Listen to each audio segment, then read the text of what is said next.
नमस्कार. मी डॉक्टर सरवदे TYBAच्या विद्यार्थ्यांसाठी एक नवा टॉपिक सादर करीत आहे. टॉपिकचं नाव आहे संत जनाबाई यांचे कार्य. मित्रांनो, आजच्या या टॉपिकमध्ये आपण संत जनाबाईचा जीवन प्रवास आणि संत जनाबाईंनी निर्माण केलेले अभंग यांची चर्चा करणार आहोत. मित्रांनो, सुरुवातीला आपण त्यांचा जीवन परिचय थोडक्यात पाहू. संत जनाबाईचा जन्म इसवी सन 1258 परभणी जिल्ह्यातील गंगाखेड या गावी झाला. तर इसवी सन 1350 संत जनाबाईंनी पंढरपूरला समाधी घेतली. जनाबाईच्या वडिलांचं नाव दमा होते, तर आईचं नाव करुंड होते. संत जनाबाईचे आई वडील हे विठ्ठल भक्त होते.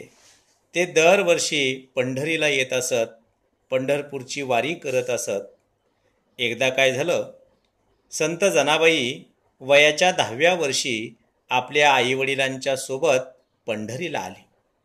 पंढरीत आल्यानंतर तिला पंढरीचा पांडुरंग आणि पंढरी इतकी आवडू लागली की परत ती काही केल्या गावाकडं जाईच ना. तिच्या आईवडिलांनी तिची खूप समजूत घातली, परंतु जनाबाई हाटून बसली की मी पंढरीतच राहीन. पंढरपुरातून मी येणारच नाही, कारण मला पंढरीचा पांडुरंग फार फार आवडतो. त्याचं रूप मला आवडतं, ही पंढरी नगरी मला आवडते. म्हणून तिनं आपल्या मूळ गावाकडं जायला नकार दिला. मित्रांनो, याच दरम्यान संत नामदेवांचे वडील दामाशेटी विठोबाच्या दर्शनाला आले होते. जनाबाईचा हा हट्ट पाहून, जनाबाईची ही हट्टी वृत्ती पाहून त्यांनी दमा आणि करुण या दाम्पत्याला असं आश्वासन दिलं की या जनाबाईला मी माझ्या घरी सांभाळतो. तिचा विठ्ठल भक्तीचा छंद तिला पुरवू द्या. तुम्ही निश्चिंत मनाने आपल्या गावाकडं परत जा. तिची काळजी करू नका, तिचा सांभाळ मी करतो. मित्रांनो, दामाशेट्टींनी तिच्या आईवडिलांना आश्वस्त केल्यानंतर, धीर दिल्यानंतर आणि जनाबाईचा जो छंद आहे विठ्ठल भक्तीचा तो पूर्ण करण्यासाठी त्यांनी सगळी जबाबदारी घेतल्यानंतर संत जनाबाईचे आईवडील पंढरपुरातून आपल्या मुलीला दामाशेटीच्या घरी सोपवून आपल्या गावाकडं निघतात. आणि मग मित्रांनो, संत जनाबाईचं संपूर्ण आयुष्य नामदेवांच्या घरी जातं, दामाशेटींच्या घरी जातं. आणि त्याच दामाशेटीच्या घरामध्ये संत नामदेवांच्या सहवासामध्ये संत जनाबाईची विठ्ठल भक्ती फुलायला लागते, ती बहरायला लागते. आणि पुढं हीच जनाबाई संतत्वाला जाऊन पोहोचते, नामदेवाचं बोट धरते आणि सगळ्या संत मेळ्यामध्ये ती सहभागी होते. संत जनाबाईचा प्रवास हा असा गुंतागुंतीचा आहे. संत जनाबाईला विठ्ठल आवडल्यापासून, पंढरपूर आवडल्यापासून तिनं पंढरीतच आपला मुक्काम केलेला आपल्याला दिसून येतो. तेव्हा मित्रांनो, संत जनाबाईचा जो पुढचा प्रवास आहे, तिचे जे अभंग आहेत, त्या अभंगाबद्दल आपण थोडक्यात माहिती घेणार आहोत. नामदेवांच्या सहवासात तिची विठ्ठल भक्ती फुडली हे खरं आहे, पण तिनं आपल्या आयुष्यामध्ये जे जे अनुभव आले ते सगळे अनुभव तिनं अभंगातून चित्रित केले. काही अनुभव ओव्यामधून चित्रित केले. संत नामदेव हे तिचे आध्यात्मिक गुरु आहेत. संत सकल गाथेमध्ये जनाबाईचे 350 अभंग आहेत. संत मेळ्यातल्या सगळ्या संतांबद्दल जनाबाईला आदर आहे. संत ज्ञानेश्वर तर तिचं श्रद्धास्थान आहे. ज्ञानाचा सागर सखा माझा ज्ञानेश्वर, अशी तिची भावना संत ज्ञानदेवाबद्दल आहे. जनाबाईचे अभंग जर आपण पाहिले तर ते हृदयाला जाऊन भिडणारे अभंग आहेत. अशीच प्रचिती तिचे अभंग वाचताना आणि ऐकताना येते. तेव्हा मित्रांनो, संत जनाबाईचा हा जीवन प्रवास पाहत असतानाच आपण संत जनाबाईंनी जे अभंग लिहिलेले आहेत त्या अभंगाची गोडीसुद्धा आपण चाकायला हवी. तेव्हा आपण तिचे अभंग थोडक्यात पाहू. संत जनाबाईचे अभंग हे विठ्ठल भक्ती आणि विठ्ठल महिमा गाणारे आहेत. विठू माझा लेकूरवाळा संगे गोपाळांचा मेळा. संत जनाबाईच्या प्रत्येक अभंगामध्ये तुम्हाला विठू माऊली दिसेल, पंढरीचा पांडुरंग दिसेल आणि या पांडुरंगाबद्दल ती इतकं भरभरून बोलते आहे, इतकं भरभरून ते गाते आहे की तिचा तो अभंग आपल्याला सुद्धा मन तृप्त करून सोडतो. विठू माझा लेकूरवाळा संगे गोपाळांचा मेळा. ते असं म्हणते की माझा विठ्ठल एकटा नाही, तर माझ्या विठ्ठलाला अनेक लेकुरी आहेत. मायबाप विठ्ठलाला भेटण्यासाठी अनेक भक्त, अनेक वारकरी पंढरपुराला जीवाचा आटापिटा करून येत असतात. तेव्हा माझा विठ्ठल, माझा विठू, माझा विठोबा हा काही एकटा नाही, तर तो लेकूरवाळा आहे. म्हणून ते म्हणते विठू माझा लेकूरवाळा संगे गोपाळांचा विठ्ठल, संगे गोपाळांचा मेळा. मित्रांनो, ही जनाबाई जेव्हा पंढरपुरामध्ये राहते तेव्हा ती आपल्या गावाकडून चुकून सुद्धा कधी जात नाही. शेवटी तर जनाबाईचे आईवडील मृत्यू पावतात, त्यांचं निधन होतं. तरीसुद्धा जनाबाई पांडुरंगाला सोडत नाही, पंढरपूरला सोडत नाही. ते एका अभंगामध्ये असं म्हणते, माये मेली बाप मेला आता सांभाळी विठ्ठला. माये मेली बाप मेला आता सांभाळी विठ्ठला, मी तुझे गाले करू नको मजशी आहे. म्हणजे माझी आई मेली, माझा बाप मेला, आता विठ्ठला तूच माझा सांभाळ कर, मी तुझंच लेकरू आहे, तू मला आता नाकारू नकोस, तू मला आता आभेरी नकोस. तेव्हा मित्रांनो, या जनाबाईच्या प्रत्येक अभंगामध्ये विठ्ठलाचं जे नातं आहे, विठ्ठलाशी तिचं असणारं जे नातं आहे ते अतूट आहे.